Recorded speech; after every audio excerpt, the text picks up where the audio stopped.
Hi, and welcome to this episode of John's Model Kit Review. In today's fun review video, we'll be looking at the 1/48 scale Tamiya British Sherman 1C Firefly. This kit was originally released in 2006, and it is Tamiya kit number 32532. In this video, I'll give a brief history of the Sherman Firefly. We'll go through the kit instructions and we'll talk about any potential problem areas to watch out for during the construction phase of the build.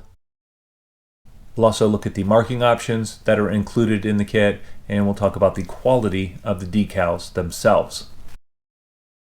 We'll take a look at the detailing on the smaller parts that are included with this kit.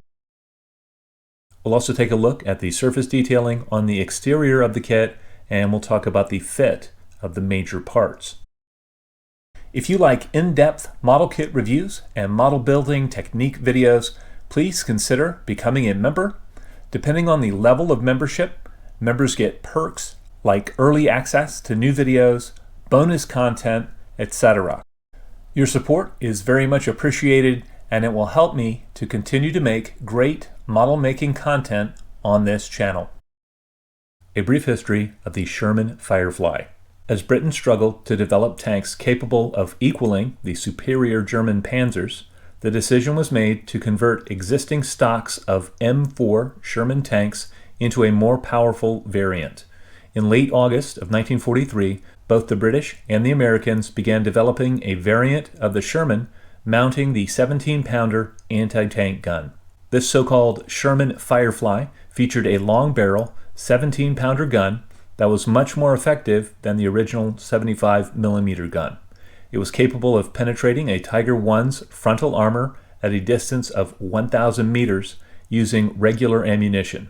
In order to successfully mount the 17-pounder gun into the turret, various modifications had to be made, such as replacing the gun mantlet, moving the wireless radio set to the armored box at the rear of the turret, installing a loader's hatch on the turret roof, and welding the left side pistol port shut. Early Fireflies were adapted from existing M4A4 tanks and were designated Sherman Mark V by the British. Tanks rearmed with the 17-pounder gun were given the suffix C, with the resulting units being designated Sherman Mark V-C and Mark I-C. Of the 600 Fireflies in service by D-Day, the vast majority were Mark V-Cs, but they were eventually outnumbered 2-to-1 by the Sherman Mark I-Cs. A total of 2,139 Firefly tanks were built by February of 1945.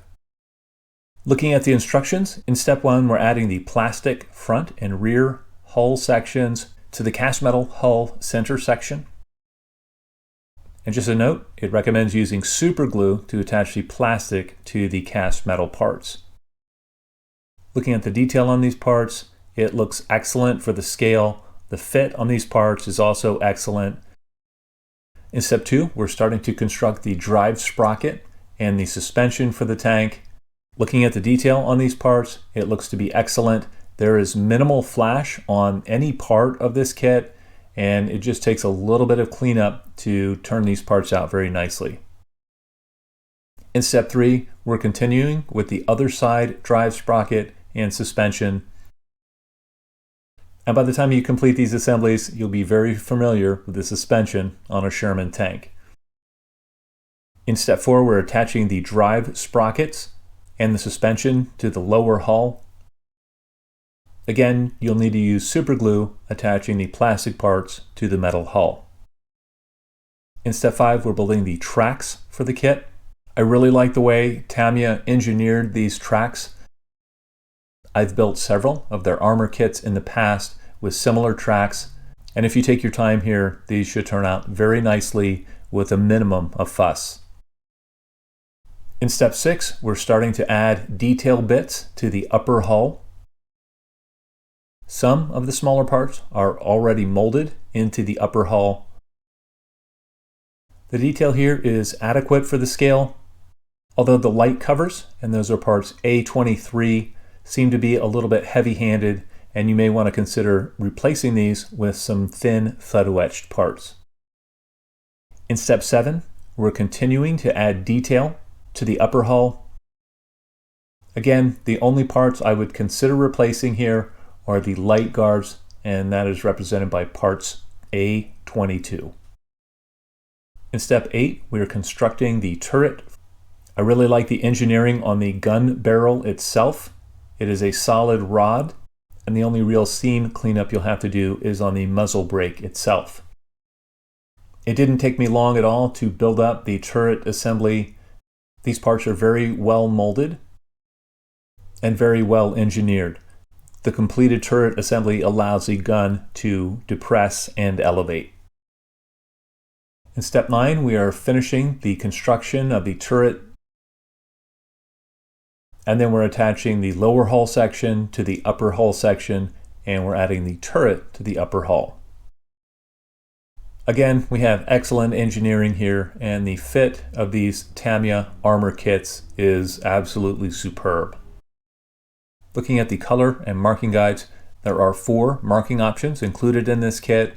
Each of these marking options is for a tank in overall dark green. That's a British armor color. I'll probably go with one of the marking options with the disruptive camouflage on the end of the cannon barrel, just for a little bit of added interest. Looking at the decals themselves, on previous Tamiya armor builds, I have found that the decals are somewhat fragile, and they also tend to be very sticky, so you definitely want to wet the area where these are going down so that you can put them in place and then move them around to their final position before they kind of stick in place. The decals themselves are in register, and they should look good on the finished model. Even though all these tanks are the dark green, the challenge and the fun of these types of paint jobs is in weathering them and making them look more realistic with the fading and the shadows and the application of dirt and mud to the chassis. Looking at the surface detail on the exterior of the kit, there's some very fine cast texture to the exterior of the parts where appropriate. I think Tamiya did a very nice job on that, and I think the finished kit should look great on the shelf. Looking at the fit of the major parts, all of the parts fit excellently here. Looking at the way the turret is designed, there's just a small seam that will need to be dealt with on the lower rear edge of the turret, and this is no issue at all. That's probably the only seam you'll have to clean up on the exterior of the kit. So again, Tamiya did an excellent job engineering this kit. I have previously built a HobbyBoss Sherman tank kit in 1/48 scale. That kit was a real challenge in the construction phase of the build. Every single part had some flash on it, and every part needed extensive cleanup to get a nice tank in the end. In contrast, this Tamiya kit is going to be a very quick build. It's more accurate in shape outline than the HobbyBoss Shermans. And the only disadvantage to the Tamiya kit is that it doesn't have the photo-etched light guards that the HobbyBoss Sherman does.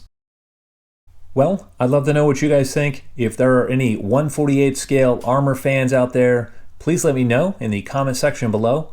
As always, I hope you found this video entertaining and informative, and until next time, model on.